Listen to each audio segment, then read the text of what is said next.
So I've already been told no 16 times this week, and it's only Tuesday, about 1:20 p.m. None of those no's really bothered me. However, I think there's value in me just kind of explaining the evolution, because I was someone who was bothered with no's for quite some time. In fact, I had far fewer no's running a 7-figure agency, yet they hit me so much more. And now I'm not in poverty necessarily, but this business I had in the first 3 months made way more money than I made in like 7 months at the agency. And then I basically was like, oh, okay, this is just money, right? How does this feel? Does this align? Do I care about this? And so I basically paused it for 2 months. It took me about 2 months to figure out what truly was going to align. I'm on the come up from that. In fact, I got a new client via email, no sales call, nothing, a couple of minutes ago. I got the right yes just now, and I didn't expect that to happen, but I still got 16 no's, right? So when I was at the agency, far fewer no's. They felt shitty. Now I get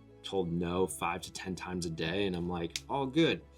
And so I really want to break down what I call that, why it's important. And I'm kind of going to steal from one person who I really, really admire, and then add in my own little bit of a mantra in terms of how to deal with no's in a way that doesn't freaking hurt. If you don't know who I am or why you should listen to me, I am at the whole get up to 10K per month type person, having built a multi 7-figure agency. So my name is Colby, right? I burnt out at that agency a couple of times in the same year. And that's when I started exploring things. It took me a couple of years to actually see, what do I want? It was just failure, iteration, failure, iteration, failure, iteration. I think if there's any reason you should listen to me, it's probably because I've failed more times than you.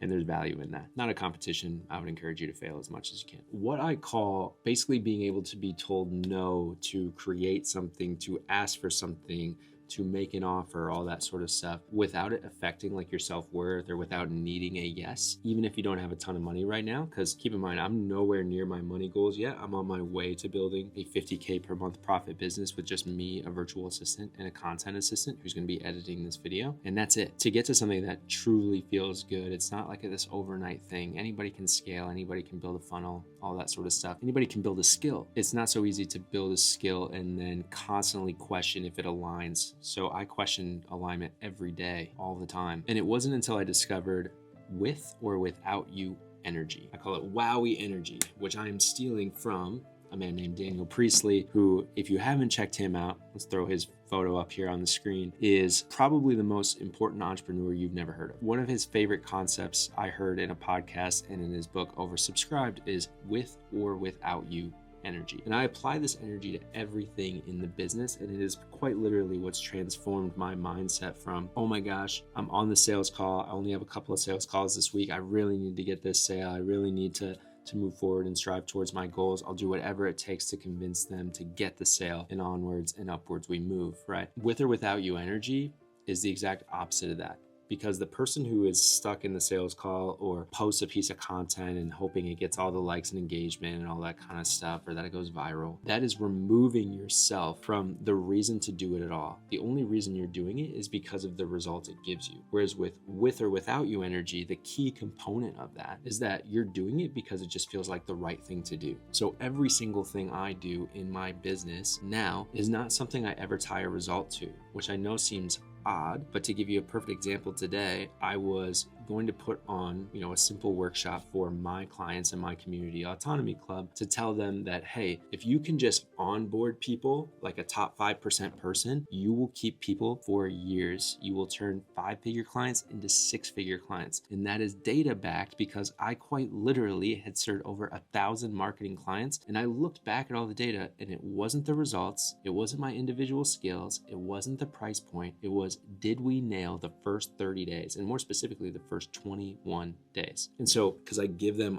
everything I know, I taught that today. And I had spoken with somebody, a good friend of mine, who is like way more accomplished than me in his solo business and all that kind of stuff. And he was like, so I can nail the acquisition. What you just showed me on the onboarding is ridiculously valuable. I wish I knew this. And it was kind of, that happened last week. And then in my mind, I was like, you know what? Why not invite a handful of people, but keep it intimate still? So I opened up 6 spots for people from the public to come in and attend a workshop I was going to put on for my clients anyway. All of that was because it was just the right thing to do. I didn't invite people from the public being like, I hope someone gets into my community. When I'm in this world, in fact, let me actually read something directly from a newsletter I'm going to be posting. It says, I know everything that I do is dedicated to being insanely valuable and letting people in when they're ready, with or without you energy. Simple. My mission is to create value, not to convince people I am valuable. My mission is to do what lights me up, not conform to society's definition of success. My mission is to model autonomy daily, not wait to hit some threshold before I get started. And that's the beauty of with or without you energy, is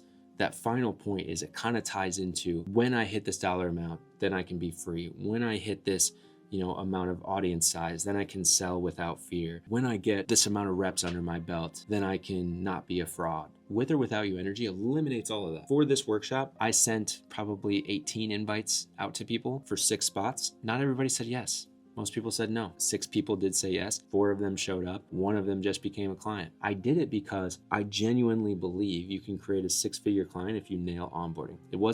I genuinely believe that if I bring value here, that I'm going to get a client. And if I don't get a client, it's not valuable. No, it's fucking valuable. That's the final step of this video. I know it's kind of ranty and I know it's kind of riffy. That's the way I do things. I want to challenge you to say, what is the word no? What does its hold on me? What fear am I associating to it? Am I less valuable if somebody tells me no? Because I'll read something else from this. If hearing no bothers you, that's not an offer. That's not a your service thing. It's a self-image thing. My wife actually shared a video with me and my 5-year-old son who is experiencing all the emotions right now. Most of the time when he's struggling with emotions, it's because he's either hungry or tired or both. And so that can get pretty loud pretty quick. He doesn't have a fully developed brain. But as someone who does have a fully developed brain, which happens at 27, by the way, as of recording, I believe, I don't really have an excuse. And so in that video, I thought it was so well put. I think it was one of the Duke basketball women's head coach or assistant coach or whatever. She said, you don't do things hoping to get easy. If you were constantly saying, I'm going to do this so it gets easier, it doesn't exist. Easier does not exist. What does exist is you have the control right now to become somebody who can handle hard things. Because if you look at your career as a ladder, you're trying to go up, right? You're trying to earn more money, get more responsibility, more status, all that sort of stuff. The reward for moving from one rung to a higher rung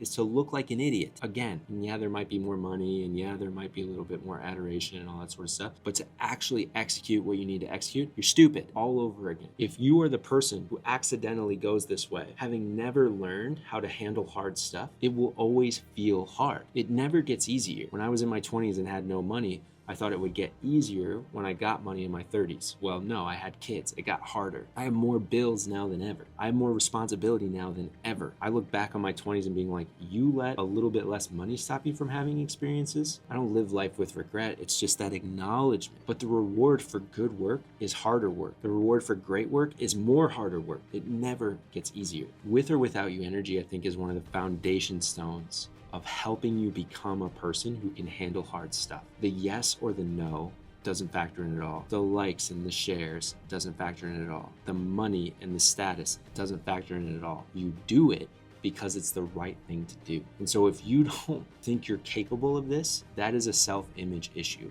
Look inward and say, what about me is preventing me from being someone who can do things without fear? And here are a couple more questions. What would happen if getting a no actually encouraged you rather than defeated you? What would happen if that actually showed more alignment to you? What matters to you? What would happen if you could start training yourself to have with or without you energy in weeks, not years? With or without you energy is something you decide. It's not something you stumble on. And when you have it and you start attracting people, and that's what I call, something I invented, just lean in energy.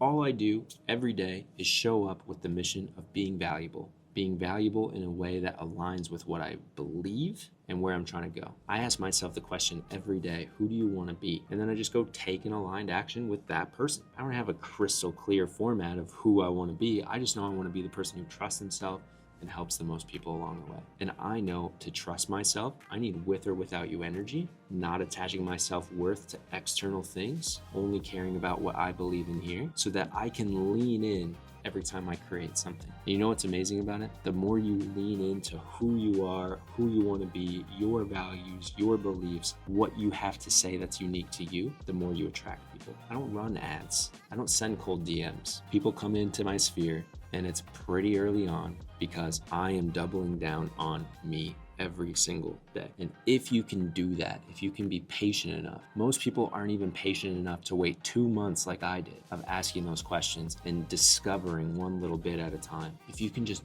do that every day, you'll get with or without you energy. You'll start understanding who you truly are and who you want to be. And that'll allow you to lean in every time you produce anything, sales calls, content, talking about what you do just to a friend. And they'll say to you, wow, you have such conviction. And what they won't know is that you spent the time trying to figure it out while no one was watching. So I hope this video helps. Because I talked about onboarding training and all that sort of stuff, if you want that resource, you can find that in the description down below. Otherwise, I can't wait to see you in the next video. And thanks again for watching.